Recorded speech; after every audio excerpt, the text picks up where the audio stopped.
Detroit mayor. In his campaign, he encourages residents in lightly populated areas to move. One of the things that was done recently in Youngstown, Ohio, is they had a similar situation, but they provided incentives for people to move as a precursor for reducing the land zone as residential.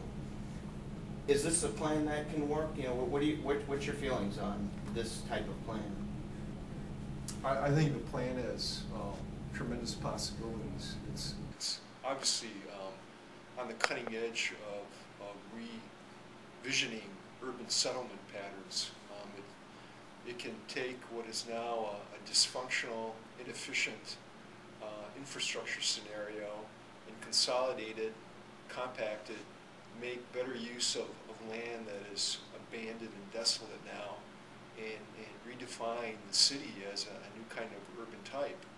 The challenge here is that it's an enormous political challenge and a people challenge, and where a lot of people have made a stake to stay in the city and construct their own kind of a paradise at a small level. You're asking them to uproot that and go someplace else, which they may not want to. And there's a tremendous people component to that whole challenge. Yeah, and the incentives is critical to that, because that would possibly overcome that rootedness. You know, the ability to give them some money or to create some offset, which would allow them to move from one place to another. But it's really critical because Detroit and the Detroit area is so spread out that our infrastructure is very inefficient because of that. That's what all this expansion has been all about. And as we try to grapple with the loss of population, we try to find ways of making that more efficient. And the way to make that more efficient is to condense the population and make it more efficient that way. And you know, I think to add to what both Frank and Ray are saying,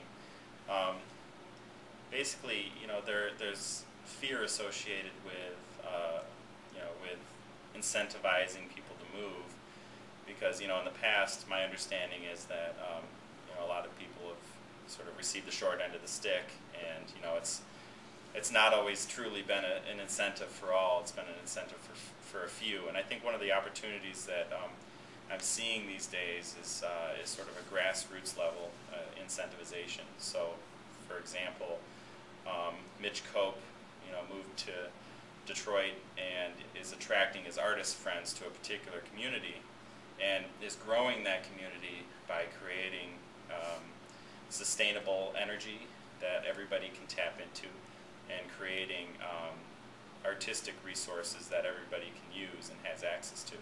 So by creating incentives like that, by creating these little pockets of I guess, what would you say, innovation and entrepreneurial energy, that, I think, is a greater incentive than saying, you know, here, let me pay you the current market value of your house plus 25%, which right now we all know isn't a good deal. And, you know, give people really high energy places to move into. So I guess that gets back to an idea that, you know, if you're gonna talk about people moving out of areas, you need to also be talking about how to move people into areas that are built for success. You know, there's two difficult parts of that. One is our long tradition in the United States of property rights and making sure that people's property rights aren't violated. But there's also another component to this, and that is the planning of where people move to. Derek was talking about this Cope moving into an area and developing that area on his own.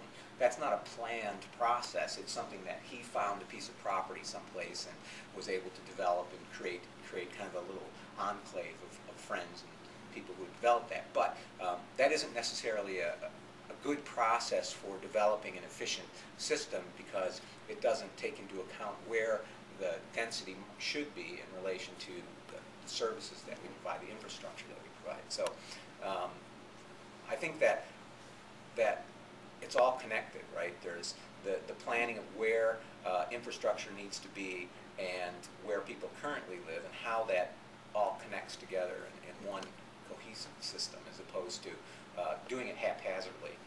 Yeah, what's interesting that is the schools and our institutions have taught planning and urban design from a growth perspective. How do you manage growth?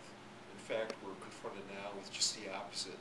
And there's a whole body of knowledge and understanding and research and scholarship that has to address how do you address urban decline or urban shrinkage. And it's really a fascinating subject. And Detroit is, probably, in my opinion, the premier laboratory in the world to observe that process.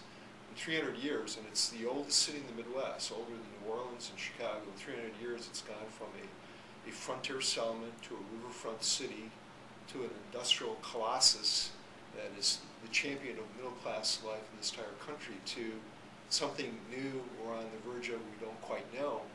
And I think of it as a great opportunity to really and reinvent a newer urban type. Maybe it's based on a polycentered net concept with a series of urban villages connected appropriately with arterial links, and the spaces in between are redefined, in some way, whether it's recreation or agriculture or energy, alternative energy industries. I mean, that's all really interesting and cool stuff.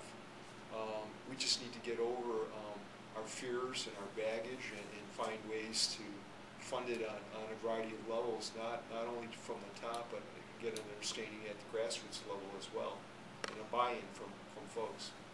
Well, one of the interesting things that I think Ray is alluding to is the fact that planning process is changing right now, and I think one of the neat things that I find about how it's changing is that it's needing to be a more iterative process, versus a top-down process.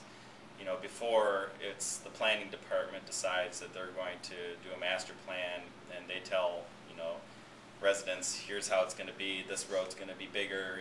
We're going to have a park here. I think in observing things like the Mitch Cope example, we see a process where there's a group of people that express a need, and then that need sort of transforms into something that gets a lot of press and a lot of people hear about it, and then that starts to define these enclaves around which we start planning this I guess what would you say, like green city that has pockets of resilience. And I'm not saying that the way that Mitch Cope or anybody else that creates those type of things, that they're planning it properly at this point. It's still up for debate, but in all reality, I think it's expressing the fact that there's a new paradigm that we need to start understanding and planning around, I guess.